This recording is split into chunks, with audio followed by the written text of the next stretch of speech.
आज की इस चर्चा में हम एक ऐसी कहानी को डिकोड करने वाले हैं जो सच में आपको अंदर तक हिला देगी।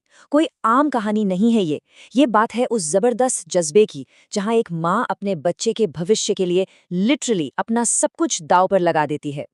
इस पूरे एनालिसिस में हम देखेंगे कि कैसे एक छोटे से गांव का सपना मुंबई जैसे बड़े शहर की चकाचौंध और कड़वी सच्चाइयों से टकराता है। आज हम उस ताकत को समझेंगे जो किसी भी बड़ी कामयाबी की नींव में छिपी होती है। तो चलिए सीधा इस रोंगटे खड़े कर देने वाले मोमेंट पर आते हैं। जरा इमेजिन कीजिए, बाहर तेज बारिश हो रही है, अस्पताल के ठंडे बेड पर एक बूढ़ी माँ जिंदगी और मौत से लड़ रही है।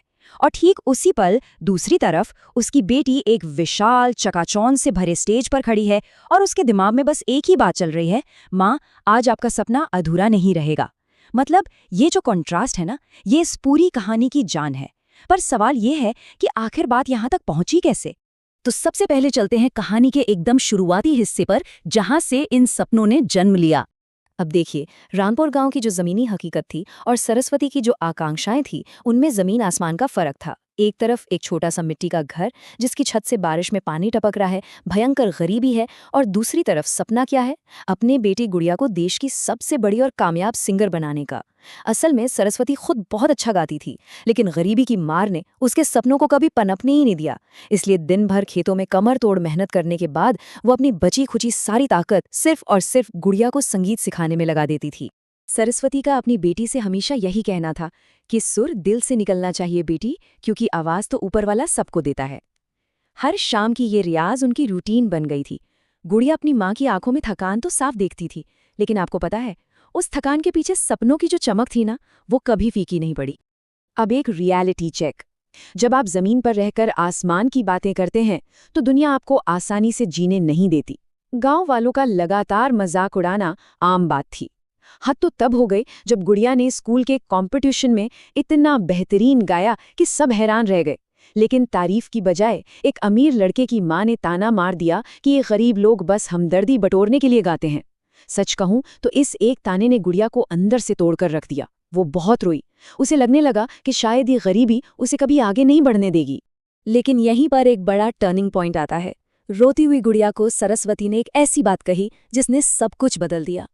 गरीबी जेब में होती है बेटी, इंसान की औकात उसके हौसले तय करते हैं। बस इस एक लाइन ने जादू सा काम किया और गुड़िया के अंदर एक ऐसा पक्का इरादा भर दिया जिसने उसे फिर कभी पीछे मुड़कर देखने नहीं दिया। और यहीं से शुरू होता है हमारा दूसरा चैप्टर, गांव से शहर तक का एक बहुत ही मुश्किल सफर। हालात अब तेजी से बिगड़ने लगे थे। लगातार मेहनत और भूखे पेट रहने की वजह से एक दिन सरस्वती खेत में ही बेहोश होकर गिर पड़ी। पता चला कि दिल की गंभीर बीमारी है और इलाज के लिए भारी रकम चाहिए। अब गुड़िया के पास कोई ऑप्शन नहीं बचा था। उसने दुनिया की परवाह किए बिना माँ की जान बचाने के लिए गांव के चौराहे पर ही गाना शुरू कर दिया। लोग ताने मारते, भीख मांगने की बात कहते, पर वो सहती रही और यहीं से किस्मत पलटी। सड़क पर गाते हुए उसकी दर्द भरी आवाज वहां से गुजर रहे एक बड़े म्यूजिक डायरेक्टर विक्रम तक पहुंच गई। विक्रम ने उस आवाज का जादू तुरंत पहचान लिया और उसे सीधा मुंबई आने का ऑफर दे दिया। एक ऐसा ऑफर जो उसकी पूरी जिंदगी बदल सकता था। जाहिर है, गांव वालों ने डराना शुरू कर दिया कि शहर वाले गरीब लड़कियों का सिर्फ फायदा उठाते हैं। लेकिन यहां फिर से माँ का वो अटूट विश्वास सामने आया। बीमारी से जूझ रही सरस्वती ने साफ कह दिया कि मौका बार बार नहीं आता, उड़ना है तो डर को पीछे छोड़ना ही पड़ेगा। तो चलिए अब आते हैं कहानी के तीसरे हिस्से पर, मुंबई का वो असली संघर्ष। गुड़िया के लिए ये बदलाव लिटरली बहुत बड़ा था।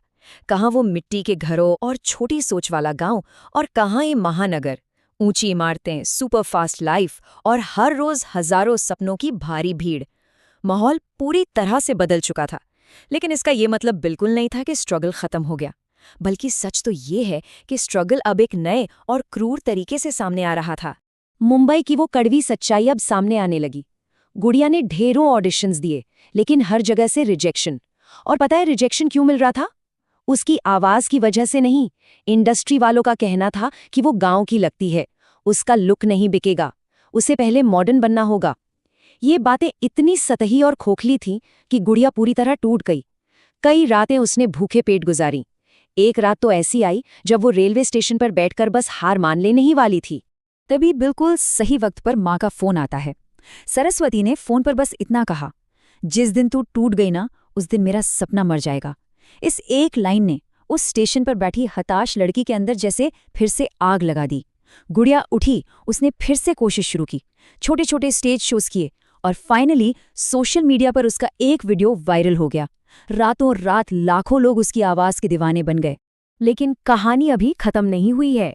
अब आता है चौथा अध्याय, सबसे मुश्किल इम्तिहान। जैसे ही सफलता का दरवाजा खुला, वैसे ही एक बहुत बड़ी ट्रेजेडी भी आ खड़ी हुई। गुड़िया के सामने अब एक ऐसी दुविधा थी जिसका जवाब देना लगभग नामुमकिन था।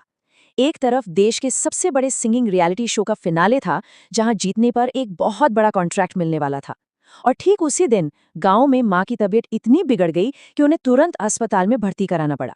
अब वो क्या चुने? वो मां जिसके लिए ये सब शुरू किया, या वो मौका जो उसी मां का सबसे बड़ा सपना था? गुड़िया तुरंत सब कुछ छोड़कर अस्पताल पहुंच गई। वो शो में नहीं जाना चाहती थी, लेकिन तब अस्पताल के बिस्तर से सांसें गिनती हुई सरस्वती ने अपना आखिरी आदेश दिया। अगर आज तू नहीं गई तो मेरी सारी मेहनत हार जाएगी। जा बेटी, मेरी आवाज बनकर गा। ये एक माँ का वो निस्वार्थ धक्का था जिसने गुड़िया को रोते हुए उस अस्पताल से सीधा उस चमकते हुए स्टेज पर जाने के लिए मजबूर कर दिया। जब गुड़िया स्टेज पर पहुंची तो उसने होस्ट से कहा, मैं उस माँ के लिए गा रही हूँ जिसने खुद भूखा रहकर मेरे सपनों को खाना खिलाया। इसके बाद उसने जो गाना गाया, यकीन मानिए वो सिर्फ एक गाना नहीं था, उसमें माँ का दर्द, संघर्ष और बेशुमार प्यार था। उस परफॉर्मेंस ने जजों को रुला दिया और पूरा का पूरा हॉल खड़े होकर वंस मोर चिल्लाने लगा। और अब हम पहुंचते हैं अपने आखिरी अध्याय पर, जीत और बलिदान।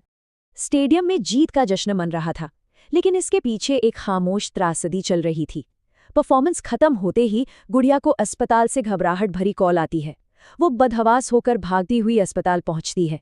अपनी माँ के पास बैठकर रोते हुए उन्हें अपनी जीत की खबर सुनाती है।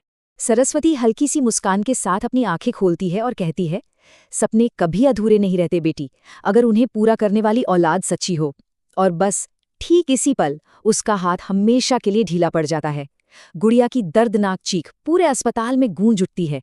जिस सफलता के लिए दोनों ने अपना सब कुछ दांव पर लगा दिया था, उसे देखने के लिए वो माँ अब इस दुनिया में नहीं थी। इस बात को कुछ महीने बीत चुके हैं। अब इमेजिन कीजिए, मुंबई का एक बहुत बड़ा कॉन्सर्ट चल रहा है। हजारों की भीड़ सिर्फ गुड़िया का नाम चिल्ला रही है। स्टेज के बीचों बीच खड़ी गुड़िया की आंखों में आंसू हैं, लेकिन ये दर्द के नहीं, अब जीत के आंसू हैं। सरस्वती का वो सपना जो एक कच्चे घर से शुरू हुआ था, अब पूरी तरह हकीकत बन चुका था। अपनी उस विशाल कामयाबी के बीच गुड़िया आसमान की तरफ देखती है और कहती है, गरीब माएं अक्सर खुद टूट जाती हैं ताकि उनके बच्चों के सपने पूरे हो सकें। ये बात इस पूरी कहानी का निचोड़ है। गुड़िया की सफलता सिर्फ उसकी अपनी मेहनत का नतीजा नहीं थी, उसकी नींव में उसकी माँ की हड्डियां और उनका पसीना शामिल था। तो इस पूरी चर्चा को खत्म करते हुए एक सवाल जो हम सबको खुद से पूछना चाहिए, हर बड़ी कामयाबी के पीछे, हर चमकते चेहरे के पीछे आखिर वो कौन से मौन बलिदान होते हैं जो चुपचाप गूंज रहे होते हैं? क्या हम कभी उन हाथों की कद्र कर पाते हैं जो हमें ऊंचाइयों तक पहुंचाने के लिए खुद मिट्टी में मिल जाते हैं? इस कहानी ने हमें यही सिखाया है कि सफलता की धुन कभी अकेले नहीं बजती, उसके पीछे अक्सर किसी अपने का जीवन भर का तप छिपा होता है। खैर, इस विचार के साथ हम आज के इस एनालिसिस को यहीं रोकते हैं।